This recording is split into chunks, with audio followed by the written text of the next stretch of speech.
I mean, I knew he was going to lie. I knew he was going to lie about our relationship. You know, he always has done. His evidence at the inquiry, it did not add up. It's about making sure that people who have had a proximity to radical politics don't end up in any sort of position of influence within British society. The Spycops scandal, for me, it really shows that this is a fallacy, because the things that we now accept were wrong, you know, like South African apartheid, various wars, the people who were campaigning against or for those rights were the ones who were being spied on by these undercover police officers. Welcome to The World Unspun. I'm your host, Maxine Betteridge-Moes. Today, we're diving into one of the biggest secrets in modern British policing history: the undercover infiltration of activist groups. For nearly half a century, the police spied on more than 1,000 political groups, embedding officers deep within progressive protest movements. A former undercover police officer turned whistleblower said the tactics used were the same as infiltrating organized criminal gangs and terror groups. Yet, their targets were not involved in serious crime or drug trafficking. They were largely law-abiding citizens campaigning for a better world. In the name of policing, these officers were deceiving activists into long-term intimate relationships, fathering children while undercover, stealing the identities of dead children, and embedding themselves deep into the lives of everyday citizens. But they never expected to be found out. The Undercover Policing Inquiry has been attempting to uncover the truth about this scandal, investigating the litany of abuses these officers are accused of. It has been ongoing since 2015. Today, we'll take you inside this inquiry and hear from Jessica and Tom Fowler, two campaigners who have fought to expose the true extent of abuse by undercover police officers. While the inquiry has offered a window into the murky world of undercover policing, is it only scratching the surface? Co-hosting this episode with me today is my colleague Bethany Rielly, a co-editor at New Internationalist who has been following this issue closely. Hi, Beth. Hi, Maxine. Beth, you spoke to Jessica, who recently gave evidence to the inquiry. Can you tell us a bit more about her story? Yeah, sure. So for Jessica, this story really starts in 1992 when she was 19. She was an animal rights activist and she'd been involved in this form of activism for some years. She kind of discovered her love of animals during a quite traumatic time in her life when her brother had passed away at a young age.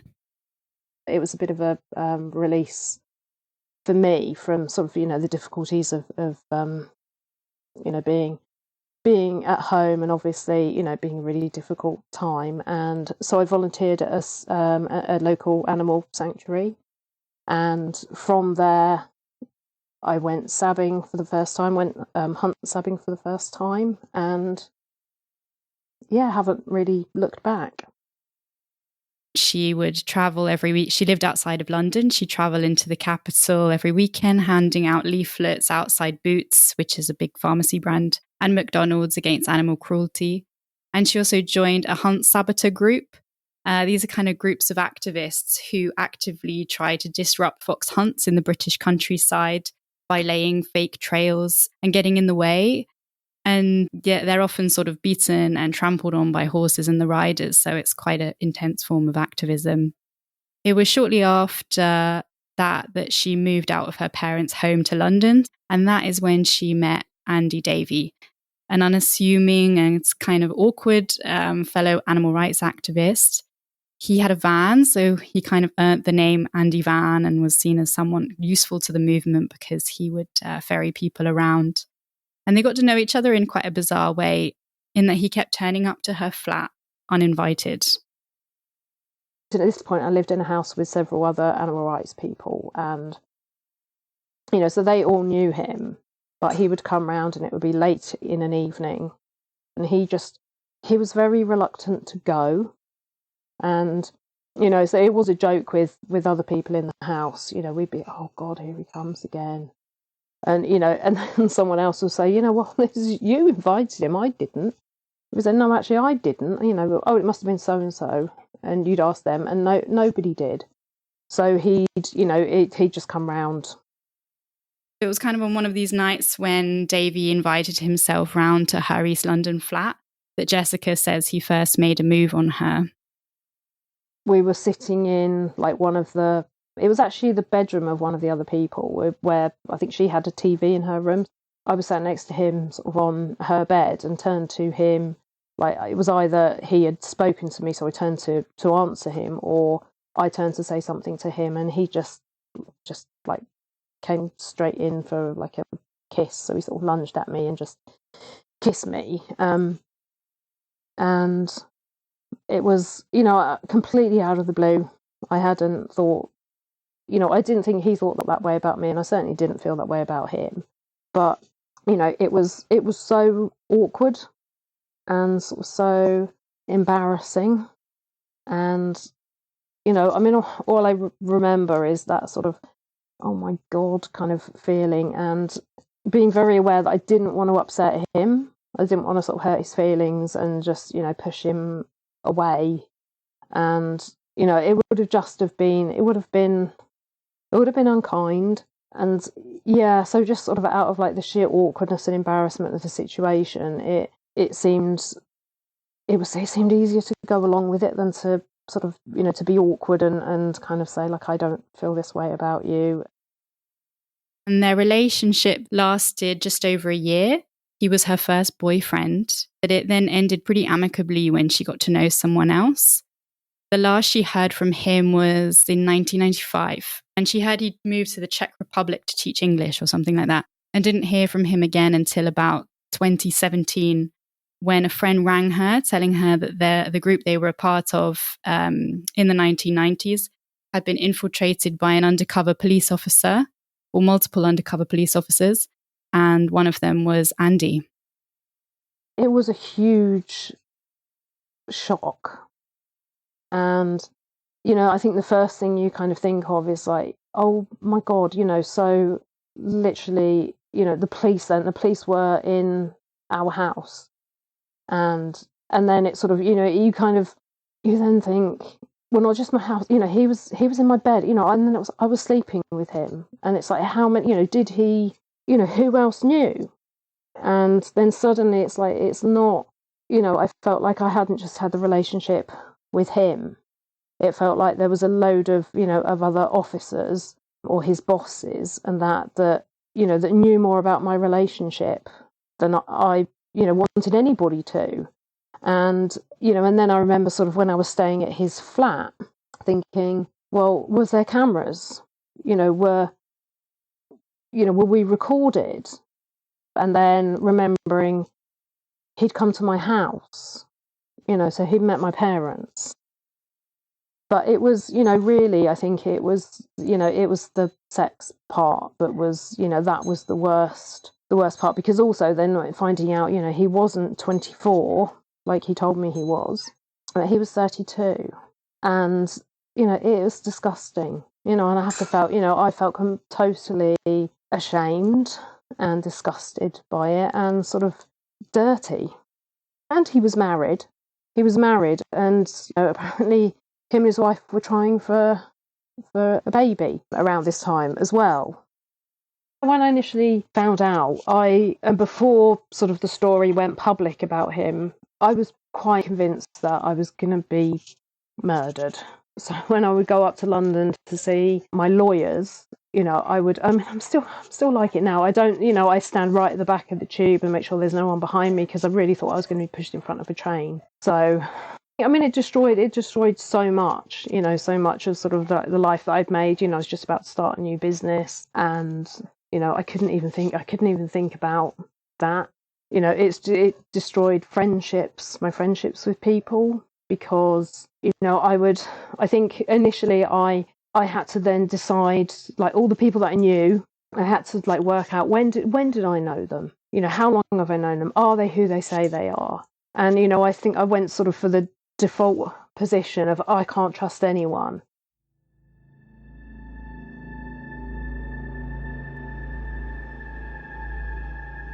It's been 8 years since Jessica discovered the truth that her first boyfriend, a man she knew as Andy Davey, was in fact Andy Coles, an undercover police officer with the Special Demonstration Squad.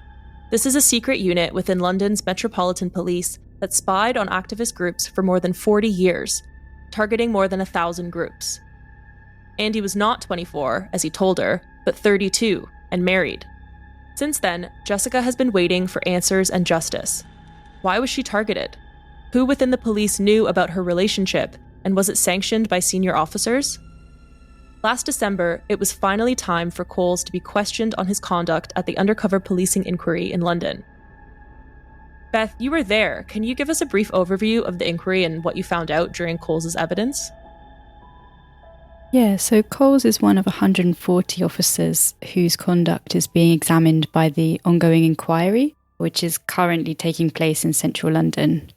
And this whole scandal unravelled previously in 2010 through the detective work of the campaigners themselves who'd been spied on, working with journalists at The Guardian. And they began kind of unmasking these officers one by one. Eventually, the kind of scandal got so big that the government was forced to announce this massive public inquiry, which is led by a retired judge called Sir John Mitting.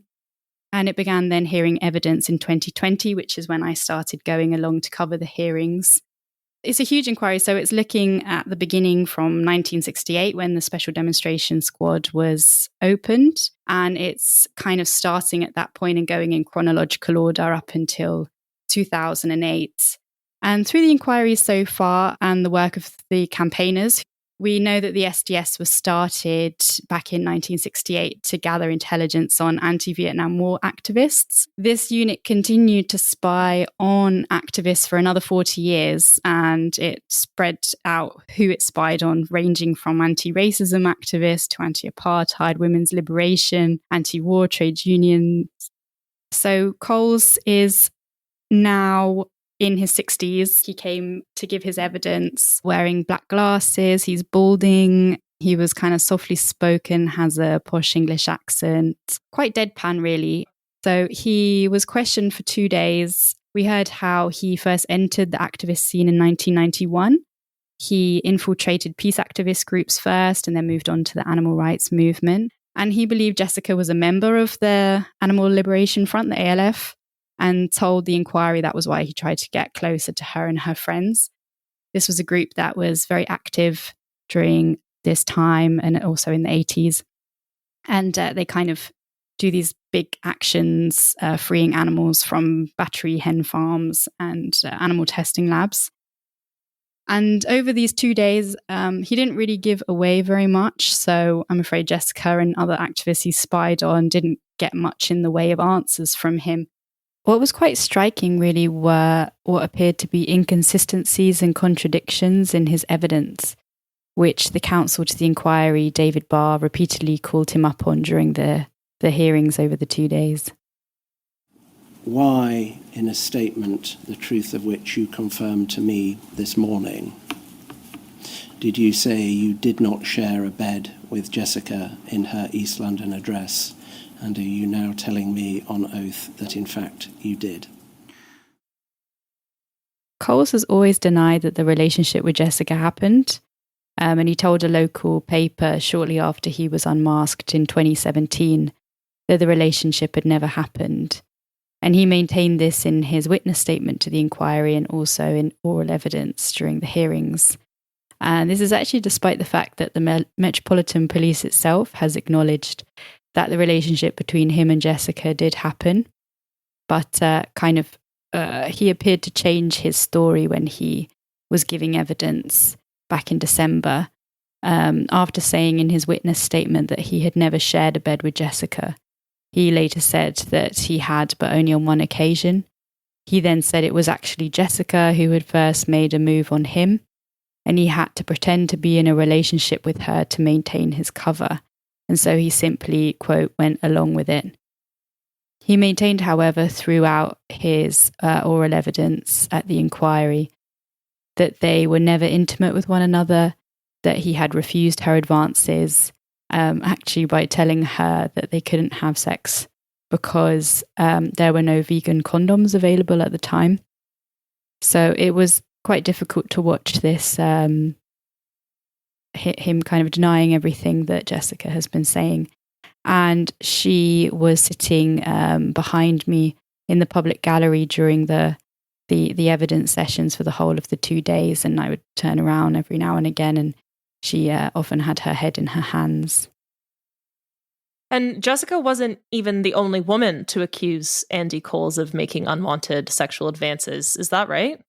Yeah, so several other female activists have also accused Andy Coles of making unwanted sexual advances towards them, and that he had a reputation of being quite forward. He claims that all these incidents that they have talked about didn't happen. And yeah, he was kind of offensive in the way that he said that some of them didn't happen. Like, he said he never ever would have tried to kiss one woman who said that he lunged at her because she had very bad personal hygiene and very black feet.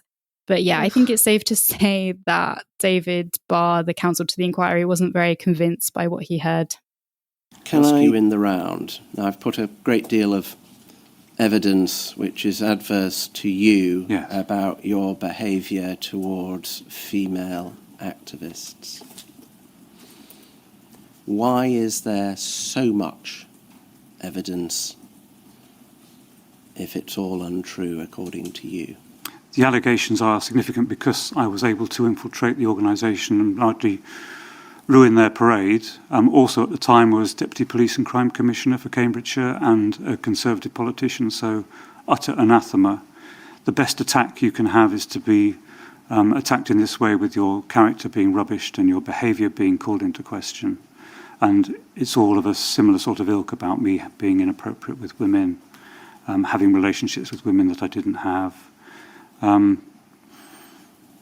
And my feeling is that it's been planned that way, that all that information was given roughly at the same time, and that they colluded to produce it. After all, I'd seen them collude before. That's my view of it.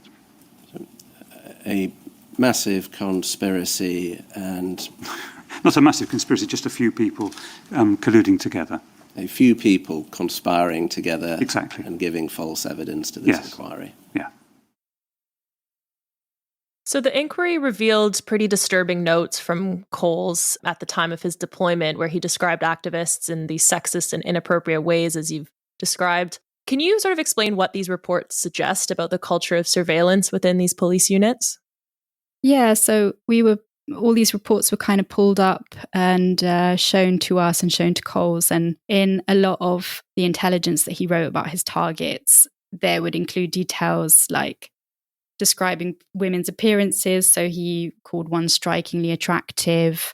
He went into great detail talking about all the kind of sexual relationships that there were between different activists that he was spying on as well. It might be said that there's more sexual gossip in that passage than in a copy of the News of the World. Why are you reporting so much sexual gossip? I think it indicates the volatility within that particular group and the relationships between different people. It's not necessary, though, is it, to report on all the intricate web of who's sleeping with who. You're reporting people's good looks. They're strikingly attractive. They're very attractive. You're reporting sexual gossip. Was the sexual attractiveness of the women you were mixing with on your mind? No, not for me, but it was certainly a matter of note. Were you in fact thinking of those women in sexual terms? No. Well, why did you report so much sexual material which was not of policing value? I say again, it was largely because it indicated the volatility of the relationships between people in these particular groups and how it changed moment by moment. These reports they didn't just seem kind of unprofessional, but quite sinister as well, in light of the allegations that have been made against Coles. And these reports were, signed off by his superiors. So they seem to think this kind of reporting was valid in itself as well. So it speaks to a culture of sexism in this unit. And I think it kind of offers a window as well into what the officers were really doing, because they don't often mention anyone posing a threat to the British public. but are instead, like Barr highlighted in his, when he was talking to Coles, they're just full of salacious gossip and mundane and very personal details about activists. So it just kind of begs the question, why were these activists subjected to years of intrusive surveillance at the hands of the British state? What was the threat here that justified that? And yeah, that's not to say that animal rights groups during this period were not involved in some actions that did cause damage to property. But it is interesting as well that the undercover officers themselves were involved in some of the most high-profile actions during this period.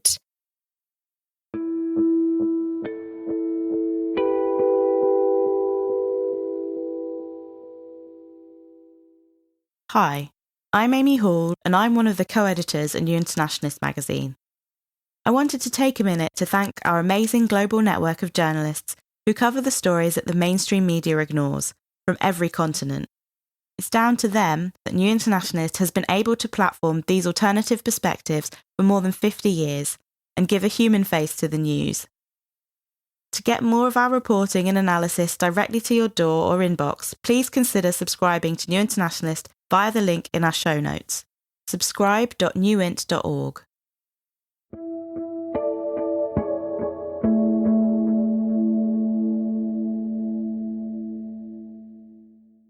Can you talk about what happened to Andy Coles after he left the field? Why is he such an important figure in this scandal as it's all being revealed today? So after he left his false identity behind, or just as he was leaving, really, he wrote what's called the Tradecraft Manual. This is an important document that was passed on to the next generation of Spycops with guidelines of how to infiltrate groups and various techniques that they can use. And he passes on advice on how to conduct relationships, and it kind of betrays the disdain that he had for them as well. He describes activists as being a little untidy, smelly, and rumpled is a natural state for many of them. So the career and contents of the manual, I think, are significant because he went on to train the next STF's officers and the first officers of its successor organisation, the National Public Order Intelligence Unit, whose officers cause some of the worst abuses. So this makes the allegations against him by women particularly significant as well. This all raises the question about whether the Met sanctioned an operational policy of undercover cops pursuing relationships with female activists, and Coles's role in the shaping of this potential policy. And we know that these relationships were really widespread. They weren't just random. We know of more than 60 people who were deceived into intimate relationships with undercover police officers. And there were at least 4 children who were fathered by police spies as well while they were undercover. Like many of the spy cops, Coles was then promoted inside the police. And once he left the Metropolitan Police Force, he became a Conservative Party councillor in his local constituency and Deputy Police and Crime Commissioner for Cambridgeshire. When the truth came out in May 2017, Coles quickly resigned as the commissioner. And last year, he was actually voted out of his seat. So he's no longer a Conservative politician. But yeah, I think the way he gave evidence at the inquiry is also of note because it's very typical of how the police have approached this inquiry, where they have failed to engage in a transparent way until the truth is revealed under cross-examination. And it's only really through the efforts of the women deceived into relationships and the campaigners who were spied on that the truth has really come to light, and that the Met has been forced to shift its position over the years. Will the world change if we tax the super rich? How can I think of the planet when I can't even afford my rent? Will we ever see change in our lifetime? These are the type of questions we're answering on the new season of the Greenpeace podcast, System Shift. The thought of changing the world for the better can feel overwhelming. That's why we're here. We'll get answers to some of the biggest questions facing our world. And we'll show that change can happen in our lifetime. Join us for Season 3 of System Shift. In an interim report in 2023, the inquiry concluded that the Spycops' operations to infiltrate left-wing groups during the 1970s and 80s were not justified, and that the SDS should have been disbanded shortly after it was created. The chair of the inquiry, Sir John Midding, also concluded that the officers gathered a, quote, remarkable quantity of information on activists who posed no threat to public order. Beth, what does this really mean, and do we know how this information was used? So this conclusion from the interim report has been really vindicating for the activists spied on, who've long argued that the surveillance they were subjected to was unjustifiable and amounted to political policing. But on the other hand, I think it also caused a bit of pain because, I remember speaking to one of the women who'd been deceived into a relationship shortly after that report came out. And her relationship had happened in the 90s. So that was, more than 20 years after the unit was set up. Had it been disbanded, as it should have been, and as this report said it should have been, she never would have met him and she never would have had to go through what she did. And in terms of how the information, all of these, I don't even know how many reports there are that these officers gathered, but in terms of how it was used, this is the big question. What was the point of all of this and what was the wider impact? Jessica, for example, had pages and pages of reports on her, and she was arrested a few times for her involvement in animal rights activism, but she doesn't have a criminal record. You'd imagine someone with all of these police files and interest on this individual would be a leader of a terror cell or something, so it just seems completely disproportionate. I never wrote diaries, and it's bizarre to have these things, sort of brought up to you about, this is where you were on a particular day, and this is what you were doing, and this is who you were with. It's very odd to see, your life, someone else has documented your life, unbeknownst to you. And, and at one point, this is when I was giving evidence, and they were going through like the documents about me, and this one particular, it's a 2-page special branch document detailing that how I had my hair cut in 1993, and so now the picture of me that they'd got on file was no longer a good likeness, and how I looked far less feminine. It's like, this is what these Muppets were doing.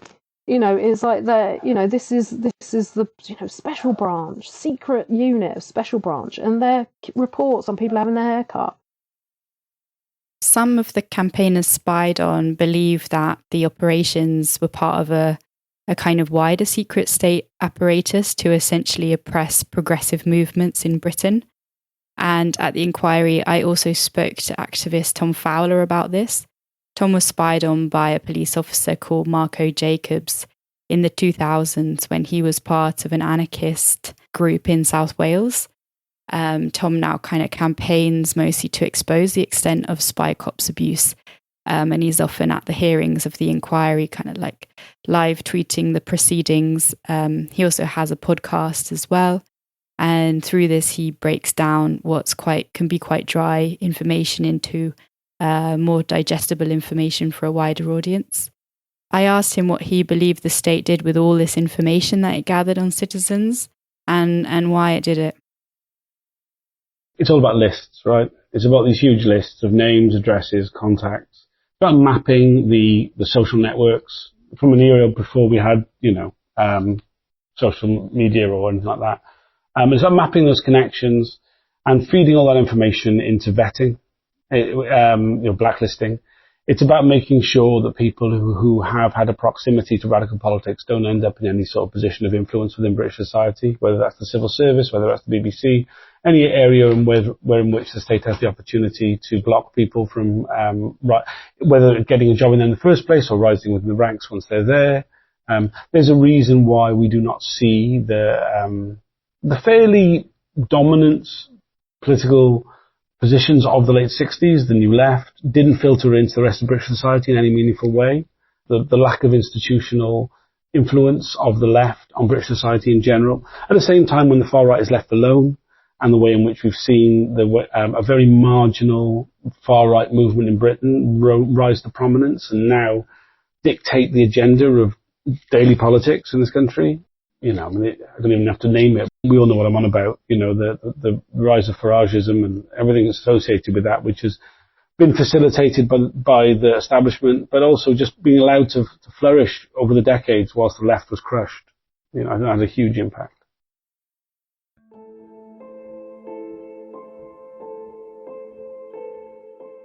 So given what we've learned, why does the undercover policing of protest groups matter today? Why should people who maybe aren't involved in social movements care about this issue? I think we all want to believe that we live in a democracy where we have the right to be critical of authorities, to express our beliefs, and whether that's kind of on the streets in the form of protest or signing petitions or even direct action, we want to believe that that's all protected, freedom of the right to assembly. But the Spycops scandal, for me, it really shows that this is a fallacy, because the things that we now accept were wrong, like South African apartheid, various wars, women not having maternity leave rights, all of these things.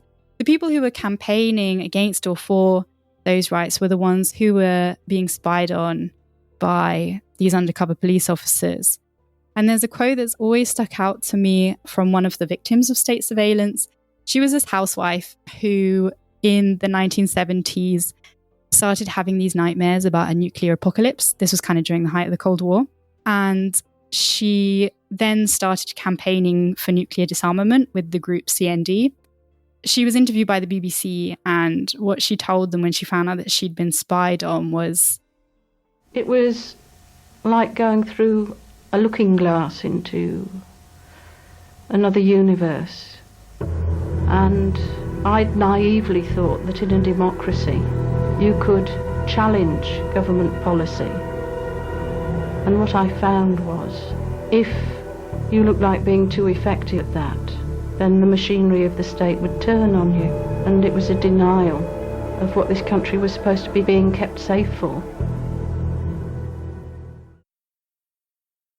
So the inquiry is not expected to give its final report until at least 2026.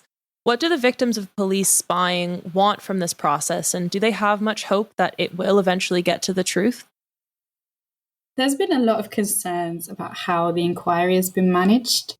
It's actually one of the largest and most expensive ever to be carried out in British history. And I just checked today how much money has been spent on it, because it goes up quite rapidly. And it's £92 million, which is quite staggering. There's a kind of strong feeling among campaigners as well that the inquiry has prioritised and sort of overindulged the police right from the very beginning of the process. And a lot of the reason behind this, and also the delays that have happened to the inquiry, is because the chair has granted anonymity orders to many of the police witnesses. So this means that we don't know their real names, and in some cases we don't even know their cover names or what they looked like. So this kind of means that potential victims of this kind of police surveillance won't know that they were spied on, because they don't know if their friend back in the 80s in the anti-war movement, Bob, was a spy cop or not. So there are so many more probably potential victims of the scandal than we'll know about. And the chair, Mitting, he's also viewed as quite an establishment figure. He's refused requests to sit on a panel of experts with an understanding of racism, sexism and class discrimination. So this has kind of led to concerns, like general concerns that the inquiry is a whitewash. And the campaigners have often felt that their politics and their actions have been held up to quite extreme scrutiny, while the police are not really questioned on their political views.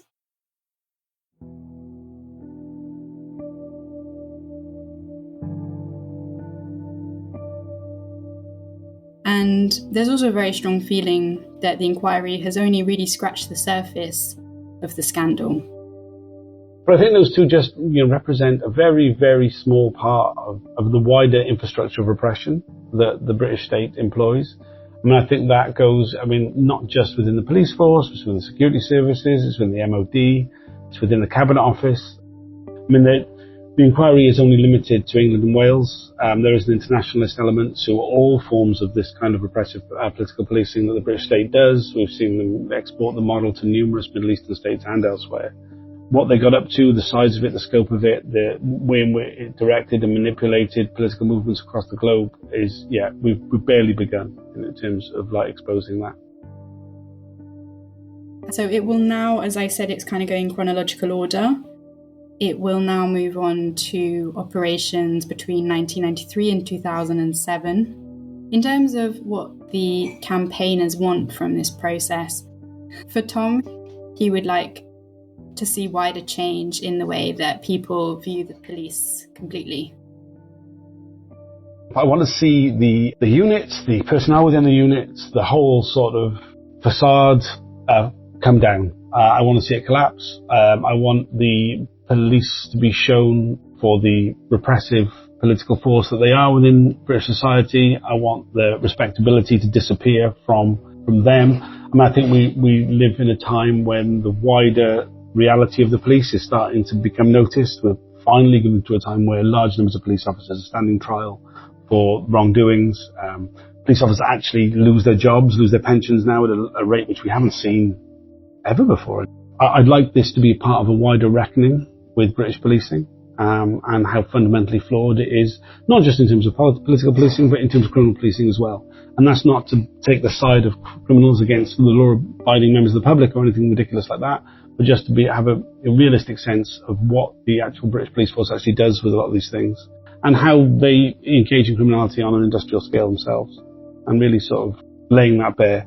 And hopefully the exposure of the undercover policing units can be part of that process.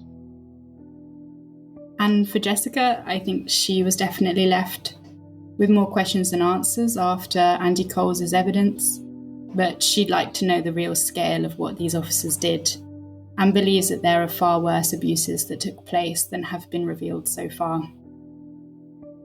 We want the truth. We want the truth and the names, and also our files. The things that I've had are by no means, all that there is on me. I don't believe that for a second. But yeah, the truth would be, the truth and transparency would be good.